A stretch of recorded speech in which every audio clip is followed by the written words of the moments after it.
sinergi itu bukan bareng-bareng mengisi isi tas. Kita sepakat bahwa pemberantasan korupsi itu harus dilakukan bersama-sama, kerjasama antar lembaga, sinergitas, konsolidasi. Tetapi sinergi itu bukan bareng-bareng mengisi isi tas masing-masing personil, tetapi benar-benar sinergi untuk melakukan pemberantasan korupsi dengan serius. Dan marwah lembaga kepolisian maupun kejaksaan maupun penegak hukum yang lainnya itu harus dijaga dari oknum-oknum kotor yang dengan semangat 45 tetapi faktanya hanya sekedar mengisi tas seperti itu. Oke. Iya. Bung Slamet. Kekuasaan itu cenderung disalahgunakan, termasuk di dalam penegakan hukum. Oleh karena itu menurut saya harus dibatasi pimpinan-pimpinan kelembagaan hukum. Baik itu kejaksaan, kepolisian, dan lain-lain. Harus dibatasi? Harus dibatasi. Misalnya Kapolri cukup 3 tahun. Jaksa Agung cukup 3 tahun. Dalam kasus Febri itu kan sudah 4 tahun lebih, bahkan 5 dan segala macam. Akhirnya potensi disalahgunakan terjadi. Makanya persoalan ketika misalnya kejaksaan main mata untuk menangani oknumnya, polisi juga apabila main mata melindungi oknumnya, begitu juga KPK, maka ketika rakyat sudah tidak percaya lagi padahal di 3 lembaga penegakan hukum, maka bisa saja dalam kondisi darurat Presiden barangkali melakukan sesuatu yang seperti Presiden Soekarno dulu, misalnya membentuk Kopkamtib untuk menangani karena situasi darurat, atau misalnya memberikan tambahan kewenangan kepada Badan Intelijen Negara untuk menangkap orang-orang ini, karena ini nggak bisa. Misalnya, nah ini untuk kondisi darurat. Oleh karena itu menurut saya ya rangkaian peristiwa ini juga menunjukkan bahwa pemberantasan korupsi kini tidak hanya menjadi persoalan hukum, tapi juga ada dimensi politik, dimensi kelembagaan, dan juga memiliki dimensi komunikasi publik. Harus ada komunikasi publik yang bagus di kepolisian, di kejaksaan, di KPK. Jangan dibiarkan ada kekosongan-kekosongan narasi, maka narasi itu akan dimanfaatkan oleh media sosial, dan ini kemudian upaya pembangunan pemberantasan korupsi digergaji oleh narasi-narasi nggak bagus. Karena itu menurut saya bagi Presiden Prabowo, tantangan utamanya saat ini adalah memastikan seluruh institusi negara tetap bekerja secara sinergis, baik itu kepolisian, kejaksaan, KPK maupun TNI, menjaga komunikasi yang baik supaya tidak ada sakwa sangka, apalagi kemudian purba sangka. Juga untuk menunjukkan bahwa proses penegakan hukum berlangsung secara independen, transparan, profesional, serta bebas dari intervensi. Dengan demikian, agenda pemberantasan korupsi dan penertiban sektor kehutanan maupun pertambangan dapat tetap memperoleh kepercayaan publik tanpa menimbulkan persepsi adanya konflik. Baik, luar biasa. Bung Kurnia, silakan. Ya, Mas Aiman, saya ingin mengutip satu pernyataan dari mantan jaksa yang dikenal bersih namanya Baharudin Lopa. Beliau menyampaikan korupsi bukan hanya mencuri uang negara, tapi juga mencuri masa depan anak-anak kita dan merampas hak rakyat untuk hidup sejahtera. Quote-quote semacam ini yang selalu dijadikan landasan bagi Presiden Prabowo Subianto untuk secara serius dan konsisten memberantas korupsi. Maka dari itu, pemberantasan korupsi tidak akan terganggu sedikit pun terkait dengan peristiwa beberapa hari ini yang sedang ditangani oleh Kortas Tipikor, Polda Metro Jaya dan Kejaksaan Agung. Presiden mendukung sepenuhnya tindakan aparat penegak hukum yang berusaha semaksimal mungkin untuk membersihkan republik ini dari perenggut-perenggut hak rakyat yang selama ini terus-menerus melakukan praktik korupsi. Itu Mas. Oke. Bung Pitra, silakan. Ya,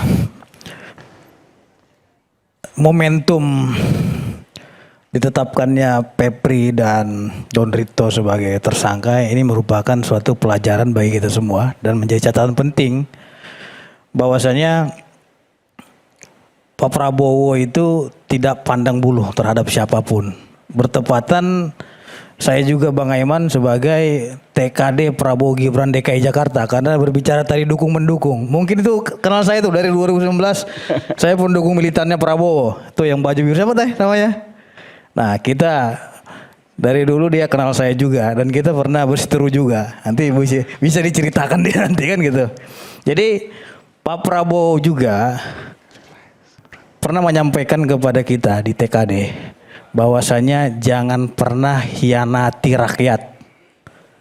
Saya kira dengan peristiwa ini Pak Prabowo sangat terpukul sekali karena dia mempercayakan kepada seorang Jampitsus untuk membumi hanguskan koruptor-koruptor di republik kita yang kita cintai. Tapi kenyataannya malah udang di balik batu seperti yang dia bilang Bang Susno tadi. Ini sangat terpukul sekali, kita juga mendengarnya seperti itu. Dan keberhasilan Kortas Tipikor Polri dan Polda Metro Jaya ini membuka tabir pengkhianatan dan kemunafikan dari seorang mantan Jampitsus.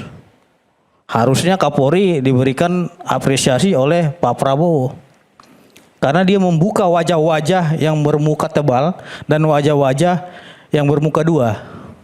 Kita juga nggak tahu nih uang itu digunakan untuk apa kan gitu.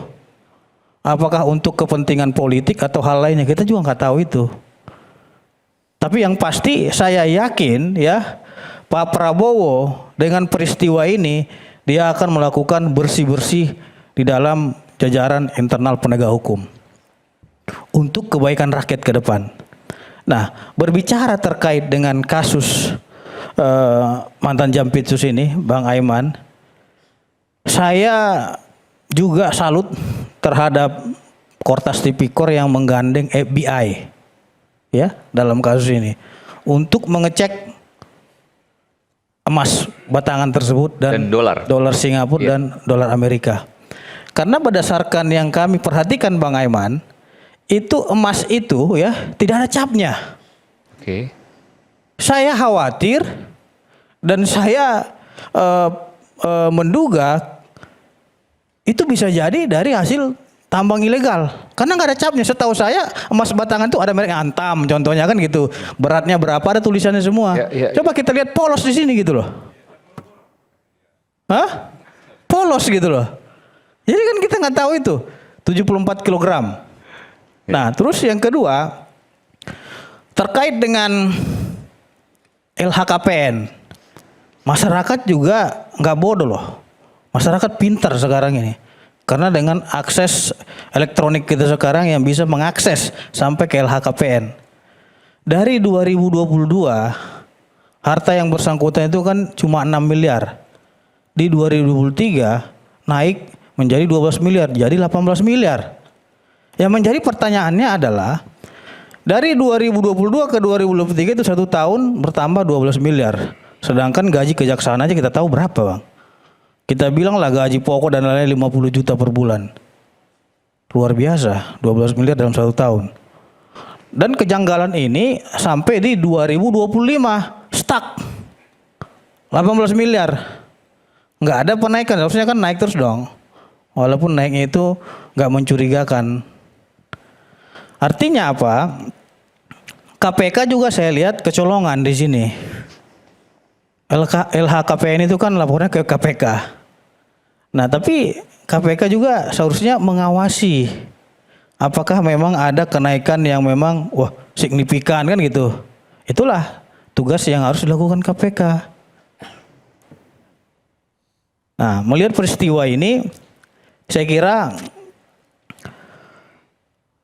Polri sudah maksimal ya dalam membuka kasus ini kepada publik, dan moto Polri itu yaitu Satya Prabu, ya, setia kepada pimpinan bangsa dan negara.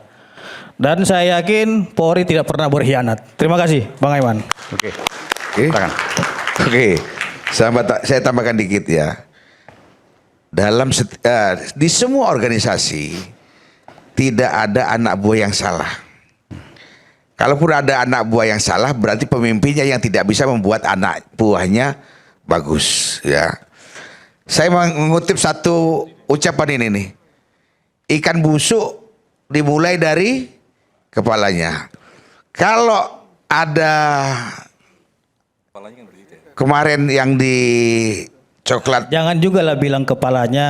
apa itu? Kita sangat cinta sama presiden kita gitu loh. Enggak, Bahasanya ini itu organisasi. diperbaiki, jangan gitu. Ini organisasi. Iya, Ya, pasti- organisasi. pasti Organisasi saya ya. lawan kalau seperti itu. Bukan Karena kita organisasi merah putih sama ini. presiden gitu loh. Lah ini kan yang ngomong Pak Sigit sendiri. Ya, Pak Sigit sendiri yang ngomong. Ini kan Pak Sigit yang ngomong, ya. Ya, jangan juga lah bilang kepala dan lain-lain. Ya, dalam arti Kalau begini. berubah itu pasti ada brengsek Justru, juga, bentar gitu dulu. loh. Dalam arti begini. Saya mendukung bersih-bersih yang dilakukan oleh Polri maupun Kejaksaan, ya. Kalau kemarin itu Pak Febri salah, berarti kan pimpinannya juga harus menerima konsekuensi, ya. Sama. Nih, saya justru meminta kepada Pak Prabowo untuk tidak ragu-ragu mencopot semua pembantu-pembantunya yang tidak loyal, yang berkhianat kepada rakyat Indonesia. Ya, saya akan sampaikan surat tertulis resmi dari Ketua Umum Gerak Cinta Prabowo untuk minta kepada beliau segera mencopot pembantu-pembantunya sebelum masyarakat tambah marah kepada beliau. Ya, itu. Jadi saya cuma ingat ucapan itu bahwa ikan busuk dimulai dari atasnya. Sekian, terima kasih. Silakan Pak Susno.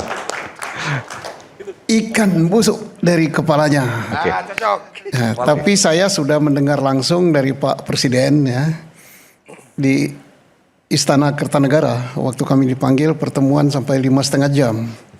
Betapa komitmen beliau untuk menegakkan hukum dan untuk memberantas korupsi yang dipusatkan kepada kekayaan negara, tambang, perkebunan, dan lain-lain.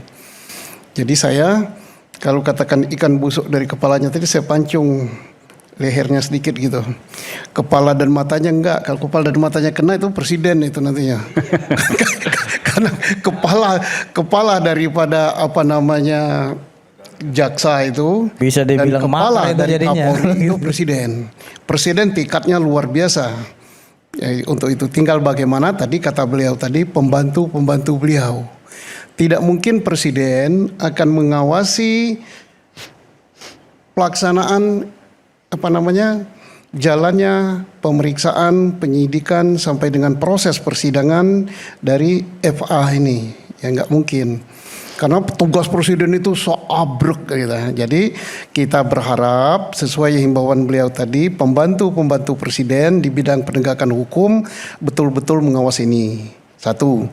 Yang kedua, peran daripada KPK untuk supervisi dan pengawasan daripada penyidikan sampai dengan penuntutan yang dilakukan oleh penyidik kejaksaan dan penuntut kejaksaan sampai dengan kita mohonkan juga sebagus-bagusnya pada level penyidikan dan penuntutan, manakala di sidang pengadilan kita bukan mengatakan bahwa hakim kita jelek, tidak. Tapi kita berharap pengadilan kita jangan main-main dengan perkara ini. Karena kepercayaan Pak Prabowo dalam ingin menegakkan hukum itu luar biasa dan rakyat Indonesia harapannya luar biasa. Jangan mengecewakan rakyat. Termasuk kalau ada sidang pra-peradilan, tapi bukan pra-peradilan yang diajukan oleh beliau yang justru untuk memperkuat proses ini. Pra-peradilan artinya ketidaksahan tersangka, tidak upaya paksa lain. Kita harap hakim pra peradilan jangan main-main dengan perkara ini nanti. Itu saya kira. Satu lagi Pak Ariman, tidak ada yang mengintervensi di dalam penegakan hukum. Baik itu organisasi kemasyarakatan maupun dalam institusi resmi. Oke. Baik dilakukan secara terang-terangan maupun dilakukan dengan gertak-gertaan. Terima kasih. Oke, baik. Terima kasih Pak Susno. Pak Ponto silakan. Ya, makasih. Korupsi harus diberantas tanpa pandang bulu. Tetapi hukum tidak boleh dikorbankan demi memberantas korupsi. Terima kasih. Luar biasa. Silakan. Masih Bang Aiman. Ada pekerjaan rumah yang besar, yaitu KPK yang sekarang jadi penonton. Dan hanya kepala daerah yang... Anda menilai bahwa harusnya mengambil alih ini? Ya, bukan mengambil alih, ini sudah selesai urusannya begini. Tapi KPK harus kita dorong berani membongkar korupsi besar lagi. Bukan dalam kasus ini kan, ya sebenarnya kalau mau ngambil alih silahkan aja, boleh aja. Karena Anda undang-undangnya harusnya begitu gitu kan. Nanti kan mensupervisi, misalnya di Kejaksaan Agung ternyata melempem, tidak sesuai harapan, ya KPK harus berani mengambil alih ini. harus itu ya? Ya harus, wajib. Undang-undangnya begitu kok. Oke. Gitu loh, tidak boleh tidak bahwa KPK harus mengambil alih. Maka selain kita tugaskan KPK untuk memantau ini supaya mengambil alih kalau memang ada hambatan. Itu kita bangunkanlah KPK. Meskipun ini agak lumayan hari ini menggeledah rumahnya Bobi Rizaldi yang BPK gitu. Tadinya enggak kemana-mana juga dalam kasus Muara ini, Pak Susno Abdul Haji tahu itu. Jadi ini kita harus punya PR, KPK harus kita bangunkan kembali. Jangan jadi penonton, itu aja. Dan meraih kembali kepercayaannya seperti yang dulu. Ya betul. Oke. Tadi yang berkaitan dengan ini apa? Proses itu bahwa penetapan tersangka yang di polisi bisa aja digugat, toh tidak ada konsekuensinya Pak Susno, ya hanya dinyatakan tidak sah, toh tidak ditahan, enggak masalah, aman kalau itu gitu loh. Kalau sampai, tapi kalau penggeledahan yakin tidak bisa di pra peradilan kan, udah izin ketua pengadilan Pak Susno, saya tahu persis itu, diurus Senin, diskusi sore, sampai akhirnya Mahkamah Agung juga ikut turun tangan hari Selasa, maka Selasa sore keluar izin penggeledahan, semuanya ada izin penggeledahan, sah, tidak bisa diuji lagi. Jadi aman kalau itu saya beritahukan. Dan kemudian saya yakinlah gitu. Kalau toh nanti KPK tidak mau mengambil alih dan melempem, yakinlah saya akan gugat pra peradilan di pengadilan. Saya bongkar semuanya, termasuk yang dari Mitra itu masih. Masa Boyamin tidak punya data yang lebih banyak itu pertanyaannya. Luar biasa. Gitu. Karena pra peradilan itu enak, tidak membayar.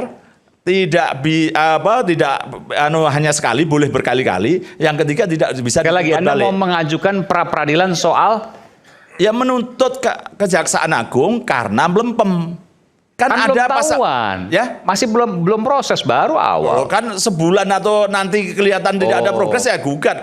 Kalau saya kan tidak ada batas waktu, seminggu aja boleh kok. Pasal 158 huruf E KUHP Anda yang mau baru. melihat dulu ini. Iya, kalau 2 minggu tidak ada penetapan tersangka, saya gugat Kejaksaan Agung. Oke. Gitu loh. Jadi dan hari ini kan sebenarnya Kejaksaan Agung sudah declare supaya tidak ada konflik kepentingan, maka penyidiknya diambilkan dari Jaksa Agung Muda Pengawasan, bukan dari Jamwas. Densus. Ya, oke. Nah, bagus juga itu, kita tunggu gitu. Oke. Dan kemarin Bang Aiman, kita sebenarnya harus menyampaikan pada Iwan Fals itu bahwa lagu Utopia itu sudah harusnya kita malu. Karena kemarin saya mohon maaf ke Amerika Selatan gitu, transit di Addis Ababa. Sebentar dulu terkenal dengan kelaparannya dulu. Iya.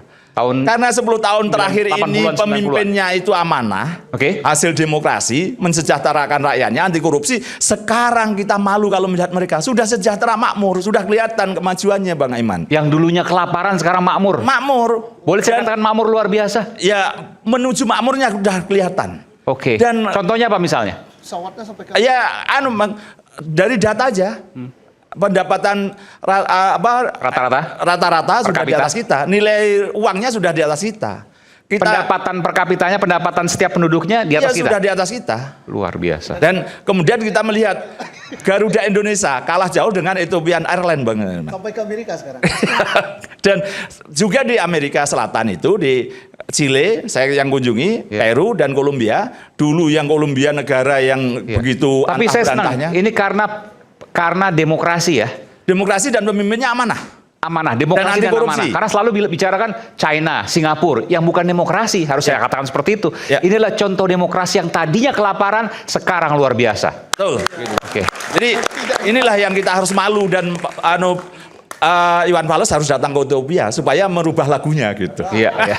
Terima kasih. Iwan Fals mesti minta maaf sama Ethiopia. Tapi itu dulu. Nah, ya kan dulu memang kelaparan. Iya, iya. Sekarang harus mengubah lagunya. Ethiopia Dan- yang makmur. Makmur. Oke. Dan juga itu tadi Chile, Kolombia dan Peru karena juga hasil demokrasi yang bagus. Peru kemarin pemilihan anaknya Fujimori malah terpilih lagi Ya. gitu. Dan kemudian proses-proses demokratis dan pemimpinan Terjaga. sudah mulai GDP-nya lebih tinggi dari kita juga. Wah. Nilai uangnya juga lebih tinggi lagi. Jadi kuncinya demokrasi dan pemimpinnya amanah. Itu. Demokrasi Demokrasi ya Mas? dan amanah. Demokrasi dan amanah. Demokrasi Indonesia bagus, tapi pemimpinnya yang kemarin-kemarin mungkin kurang amanah Mas. Oke.